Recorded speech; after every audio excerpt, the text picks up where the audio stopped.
In the early 19th century, there was a problem in Britain and parts of Europe. Doctors needed bodies. Medical schools were expanding. Anatomy was becoming essential to modern medicine. Surgeons needed to understand the human body, not from books, but from real flesh and bone. But legally, there were almost no bodies to study. The only corpses permitted for dissection were those of executed criminals, and there simply weren't enough executions to meet demand. So medicine turned to an unofficial supply chain. They were called the resurrection men, professional grave robbers who stole freshly buried bodies and sold them to doctors. These men didn't work in secret out of desperation. They worked with purpose. Grave robbing was a business. Bodies were most valuable when they were fresh. That meant resurrection men worked at night, often within hours of a burial. Cemeteries were watched. Funeral schedules were memorized. Fresh graves were marked. Once the mourners left, the countdown began. The men would return after dark, carrying shovels, lanterns, and sacks. They didn't dig up the entire coffin. That took too long and made too much noise. Instead, they dug only at the head of the grave. The coffin lid was cracked open just enough to hook the body under the arms. The corpse was pulled out, stripped of clothing, and hauled away. The clothes were left behind. Stealing property was a crime. Stealing a body was not. Bodies were transported through back alleys and hidden carts, sometimes disguised as barrels or cargo. By morning, the corpse would be delivered to a medical school, where doctors paid good money for it. A strong, healthy adult male fetched the highest price. Women and children were worth less. Deformed or diseased bodies were sometimes rejected entirely. Human remains had become commodities. Families knew this was happening, and they were terrified. Graves were guarded. Cemeteries hired watchmen.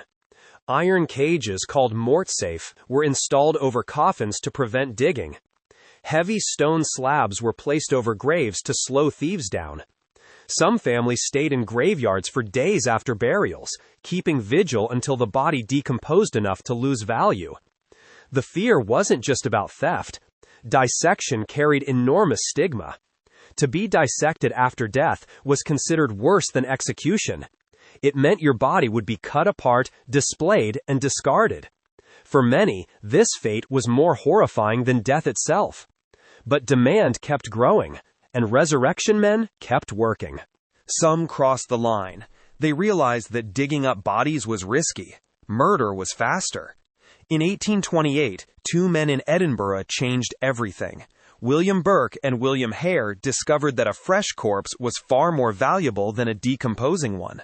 Instead of waiting for people to die, they began killing them. Their victims were poor, isolated, and unlikely to be missed.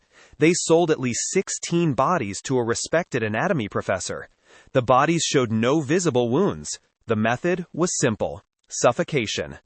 Their crimes were discovered only when a victim was found before dissection. Burke was executed. Hare vanished. And the public was horrified. The scandal exposed what many had suspected. Medical progress was being built on stolen bodies, sometimes murdered ones. Public outrage exploded. Doctors denied involvement.